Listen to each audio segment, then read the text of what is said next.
I had a patient come into the clinic recently who believes she has a condition called topical steroid withdrawal. And as I walked into the room to visit with her, the first question that she asked me was, "Do you believe in it?" This is not a question that you get often as a doctor, is do you believe in the condition that the patient thinks that they have? Because it's generally pretty assumed that the condition is real. But this is a condition that is controversial, and I'm going to be talking about it today, giving you my opinion.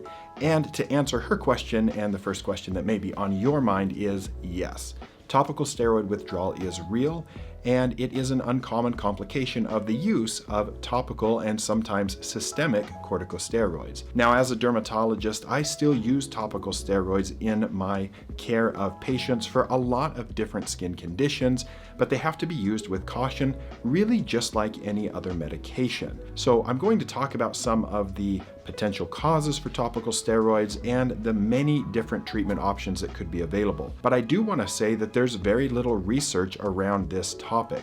Because it is not widely appreciated by a lot of the medical community, there's not a ton of studies done on it. So most of the potential therapies are done through crowdsourcing, and that means patients who are experiencing symptoms of topical steroid withdrawal are self-reporting the things that they find helpful and the things that they don't find helpful. And that's about as good of data as we have for many of these different things. So I may say or recommend something in this video, and it may not be your particular experience or the experience of the community that you are getting support from. And I hope that through this video that you won't find offense because I may make a recommendation that is contrary to what has been helpful for you or what has been recommended to you. And I know that there are some within the topical steroid withdrawal community who believe that steroids should never be used, and I do disagree with that position. And I'm going to explain why, so I hope that you'll stick around and allow me to discuss this topic. And it is a sensitive topic, it is a charged topic, but I think that we need more understanding doctors who understand this condition and understand what patients are going through. In my experience with this most recent patient, just the fact of saying, "Yes, I believe you, let me listen," was a great way to build a bridge to discuss the goals of therapy and how I, as a dermatologist, can be supportive of that. I'm going to try to give a background on a few different things here just to set the stage if somebody's not familiar with topical steroid withdrawal and what it is. So first, what are topical steroids? So these are medicines that mimic our body's own natural steroid production, corticosteroids, glucocorticoids that our bodies make to help modulate inflammation. They are part of the immune response to many different things that our bodies could experience, whether that's through the skin, through the gut, through infections, in any other way. Because of their potent anti-inflammatory capabilities, they found that manufacturing those to be taken internally through an IV or by pills was really helpful in a lot of conditions. And then of course they were made into creams to help with many inflammatory skin conditions. The most common type of topical corticosteroid is going to be hydrocortisone. You can get 1% hydrocortisone over the counter, and it's widely included in a lot of other medications that may not necessarily say that it's hydrocortisone. Things like hemorrhoid cream often have hydrocortisone in them because it can help with that inflammation. When we prescribe topical steroids, the most common prescription that you're going to get from pediatricians, from family practice doctors, from emergency rooms, urgent cares, and probably dermatologists is a medicine called triamcinolone acetonide, and 0.1% is the most common strength of that. You can get it in stronger formulations, and this is considered a mid-potency topical steroid. And then the most strong steroid that we can prescribe is something called clobetasol. And there are dozens and dozens and dozens of other types of topical steroids. They come in gels, creams, lotions, solutions, and ointments. Now, we most commonly prescribe these for conditions like contact dermatitis, something like poison ivy, or a nickel allergy. We often use them for atopic dermatitis or eczema, and we use them for psoriasis. There's also some cancers of the skin, like mycosis fungoides, that topical steroids can be used in. Now, the problem of topical steroid withdrawal or topical steroid addiction generally comes after prolonged use of stronger topical steroids, but there are certainly cases where this occurs even with hydrocortisone that somebody is using over the counter. And one of the reasons that I believe topical steroid withdrawal happens is because people can have adverse reactions to any medication. So there's medications that we generally feel are very safe and have a very low rate of side effects. Things like Valtrex, valacyclovir for cold sores. Some people don't tolerate that really well. Some people do really well on it and have no side effects whatsoever. And the same is true with topical steroids. The vast majority of people that use them and use them for a recommended period of time are not going to have any significant problems with them.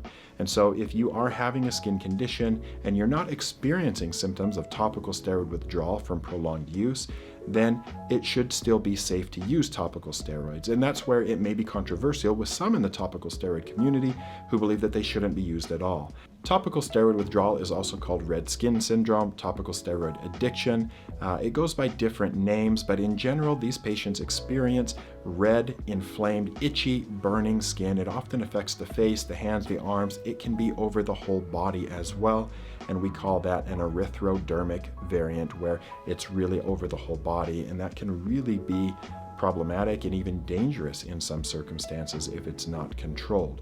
There's a pustular variant where people get pustules that look similar to acne, and there's various stages of healing that people go through. So a big question is, what causes topical steroid withdrawal? And the answer is, we don't exactly know. Part of the problem is we don't always know exactly how steroids are working, because they just are generally anti-inflammatory, and we use that in a shotgun approach sometimes to calm down red skin conditions. There is some thought that when we use topical steroids that it compromises the barrier function, and this is absolutely true. When I counsel patients on the use of topical steroids for their skin conditions, we always try to counsel them on how to taper them off, get them off quickly, and I always recommend the use of emollients to help repair the skin barrier, because although you may have a topical steroid that feels like a cream or a lotion, it does not hydrate the skin, and it will lead to water loss and a compromised skin barrier with continued use if you're not helping to repair the skin barrier with a good fragrance-free emollient. There's also the thought that the use of topical steroids downregulates the immune system in the skin, and over prolonged use, it will thin the skin. And so when you get thin skin where the immune function is compromised and you have a disrupted skin barrier, you can start to experience problems after using topical corticosteroids. As the skin barrier changes, there's likely also changes to the microbiome of the skin. And we will spend a little bit of time talking about the microbiome and how that plays into things. But the microbiome is the complement of healthy bacteria and fungi and viruses and everything that lives on the surface of the skin. And there should be a wide range of types of organisms. And when you have one that overgrows, it can become pathogenic. People can get infections. So we want a healthy microbiome on the skin. To speak a little bit more about the potential cause, one of the ways that topical steroids work is through vasoconstriction. So as you put them on, the blood vessels in the area constrict, and that's why over time you can actually get blanching of the skin. And there may be a rebound phenomenon when you stop the topical steroids where the blood vessels dilate, and that's where you get the intense redness and then water loss that accompanies TSW. So in short, to recap some of that, there is probably a subset of people that we have not a good tool to identify who will be hyper responders to the topical steroids, even with short-term use, where they are more likely to suffer side effects in short periods of time, just like can happen with any oral medication. Now I'm going to discuss some of the potential therapies that my patient is going to incorporate and some of the things that are crowdsourced from Topical Steroid Withdrawal Assist, a website that can serve as a resource for patients who think that they're experiencing this. But one thing that I will say is that whenever you have a skin condition, I highly recommend finding a dermatologist that you trust and can have a conversation with. They should believe you when you're going through these symptoms, but it should be a two-way street where you can trust each other and be willing to try things. And I definitely understand if you go in and the recommendation is just you need more steroids and that's all you've ever done and now you're suffering in the way that you are. In my experience, when somebody has atopic dermatitis or eczema, it looks very characteristic. And when I've seen patients suffering from topical steroid withdrawal, it's a much different type of rash. It's much more extensive. It's a different red, flaky characteristic to the skin that we just don't see with run-of-the-mill atopic dermatitis. I really appreciated that my patient came in with things she wanted to try and how we could support her with that. And we were able to have a very productive conversation where the physician-patient relationship was strengthened, and we're going to be working to get her better. And she knows it's going to take time because that is a characteristic characteristic of resolving TSW is that it can be a long timeline. Because there's not a lot of research on effective therapies for TSW, we're going to jump into some of the crowdfunding data where patients are trying things and then reporting if they're helpful or not. And the first thing that we're going to look at is diet and nutrition. So we're going to be diving into first diet and nutrition. Now there is not a strong link for diet and the skin. Many studies have been done and really haven't shown that there are particular foods that for many people cause eczema, atopic dermatitis, psoriasis, or other types of skin rashes. There's lots of allergy testing that can be done, but it's often not helpful. And so there is certainly a relationship in some circumstances, but there's not a broad blanket recommendation that can be made if you have a skin condition that this dietary change will absolutely make a difference. When we look at the crowdfunding data for topical steroid withdrawal patients, one of the most common things that was reported as helpful was a high protein diet. When you have any injury in the body and your body is trying to heal, it takes a lot of amino acids, a lot of protein to help rebuild those tissues. And so the most common thing that was reported as helpful was a high protein diet. Other recommendations that many people found helpful were going sugar-free, gluten-free, and dairy-free. Now, elimination diets are really challenging, and I generally wouldn't recommend that you try to do all of it at once because that restriction is really difficult to maintain, but I recommend starting with one, experimenting for a few weeks, and see if you find it helpful before you try to move on to the next one. And if it is helpful, then you may consider adding another thing that you're eliminating from your diet. Foods that were reported to worsen symptoms most commonly included sugar, dairy, and alcohol. And the more research we have about alcohol, the less we find that it has any redeeming value whatsoever. They used to think that a moderate amount of alcohol intake could extend lifespan, and that's pretty much been disproven at this point. When we look at medications that may be helpful in topical steroid withdrawal, there's a lot of things that are tried, and there's again not a ton of data to support one common pathway to resolving the symptoms of TSW. Antihistamines were the most commonly reported drug to be helpful. Those are generally available over the counter, going to be things like Allegra, Zyrtec, or Claritin. Those are your second generation non-sedating antihistamines. Typically for most people, they're not going to make you drowsy. Benadryl can be taken at night, and that often makes you drowsy, but can help you sleep and help with symptoms of itch. Now, the problem with long-term use of Benadryl is that it has some of these anticholinergic side effects, which over the long term could impair cognition and may increase your risk of dementia. So I do caution my patients to limit the use of things like Benadryl or hydroxyzine due to those anticholinergic side effects. There may be some benefit in some patients to take certain types of antibiotics, like tetracycline-style antibiotics, most commonly doxycycline, because of the anti-inflammatory effect in helping with those skin symptoms. If you have a compromised skin barrier, you are at a greater risk of having infections, and sometimes you may need to be treated with antibiotics. Now, among the other pharmaceutical medications that are available, it's probably pretty common that when you visit with a dermatologist, you'll explore options like Dupixent or some newer medications like Rinvoq, because these medications do suppress the immune system, and we commonly use them in eczema. The next thing we're going to look at in the management of topical steroid addiction is the methods and routines that you go through on a daily basis, and some other things that were reported to be beneficial. Things like using ice packs can help to cool the skin and help alleviate the symptoms temporarily. Making showers colder and shorter is often helpful. I often recommend that patients install a shower filter as well, just to have nice filtered water and to remove anything else that could be aggravating the skin. Some people have found benefits from air purifiers, oatmeal baths, wet wraps. There's a lot of different things that could be tried, but again, this is largely going to be trial and error to find what actually works for you, because everybody's going to respond a little bit differently depending on the environment that you live in. We're going to step into one of the more controversial aspects of managing topical steroid withdrawal, and that is this theory of no moisture treatment. Now, taken to its extreme, no moisture treatment would limit the use to zero of any emollients on the skin. That's lotions, creams, ointments, anything like that. And when we really do that properly, it also includes restricting water intake, things that would hydrate the body from the inside. And the thought is that this may stimulate the body to start to protect itself better because of this dehydration.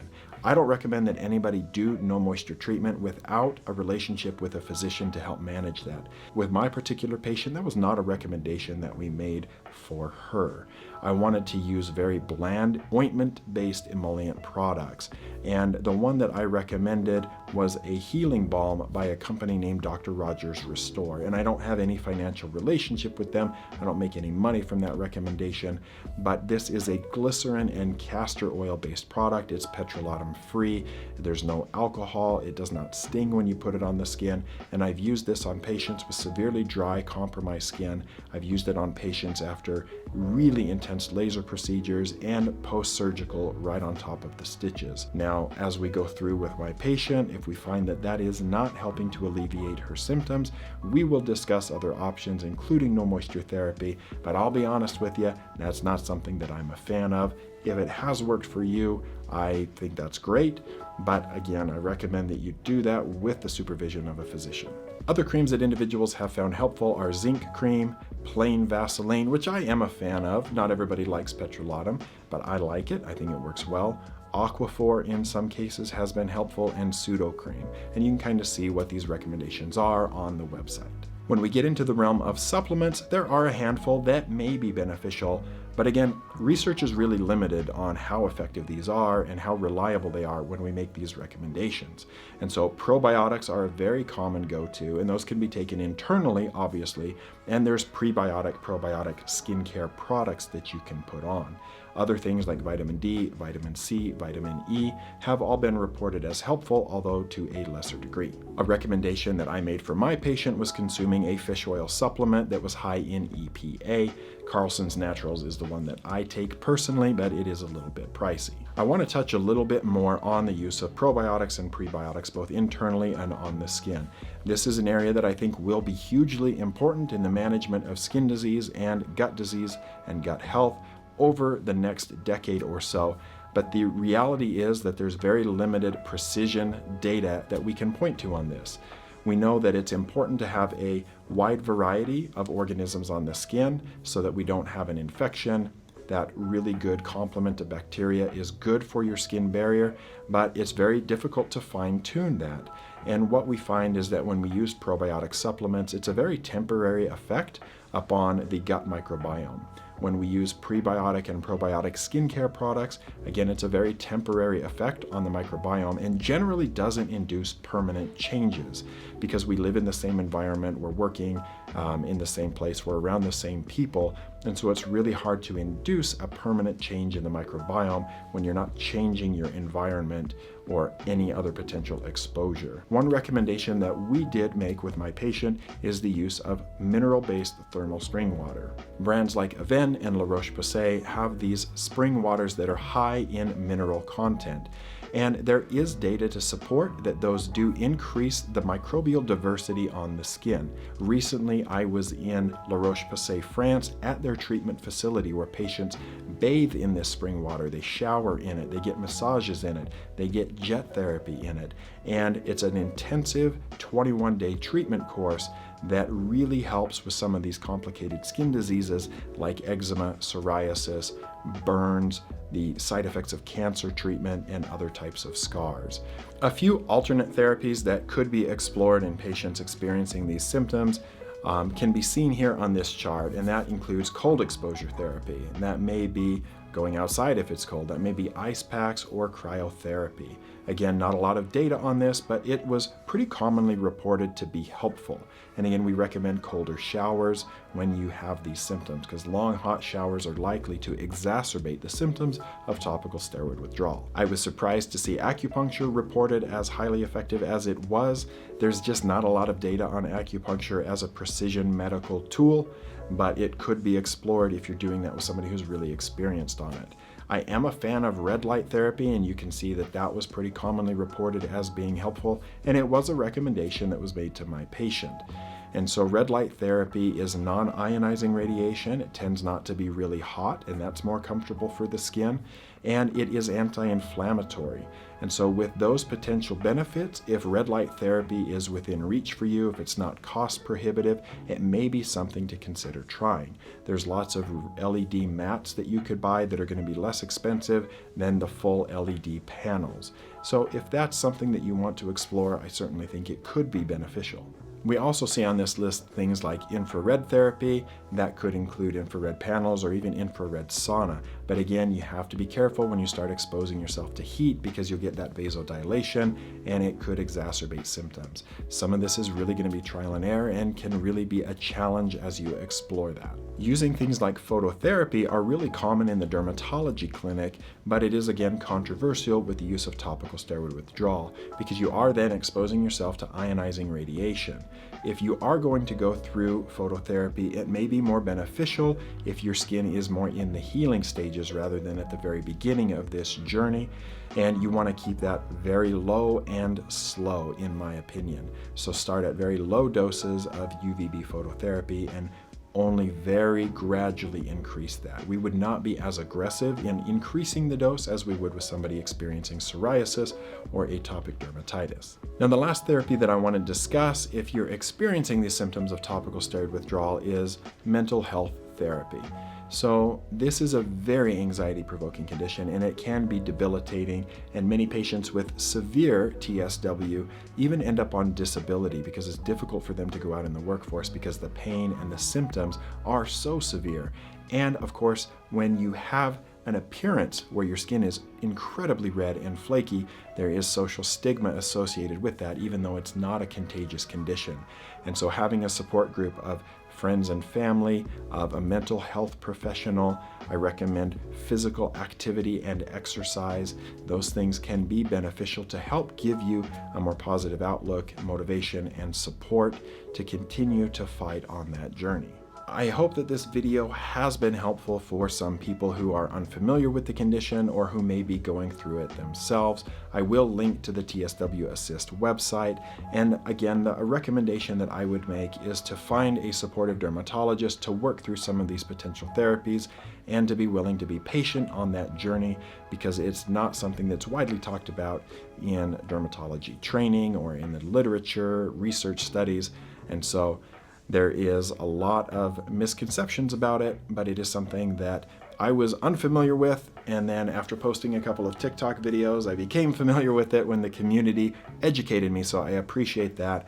And when you're having a conversation with somebody who doesn't understand or appreciate, try to have the most collegial, professional conversation as possible, because it was the individuals that were kind to me in educating me that helped me to learn more about it, not the individuals who were vitriolic. But I understand the desire to be angry about this condition because you took a medication that was supposed to help and it made a new problem for you. One of the greatest educators for me on this condition was Dr. Marvin Rappaport, and I interviewed him on my podcast, and I will link to that video on this video description as well if you'd like to see that conversation.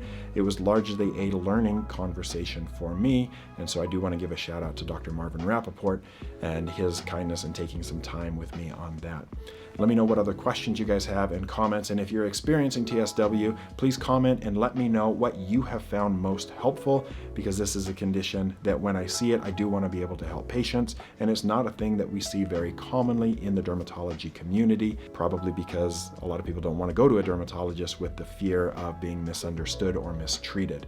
But I think we need to raise awareness about it. I do believe in it, and I want to help the patients that are in my care to get better. So let me know what has been helpful for you. I appreciate watching this. I know it's a little bit of a longer video. Check out the podcast, which I'll link to here on the end screen, and I'll see you guys next time.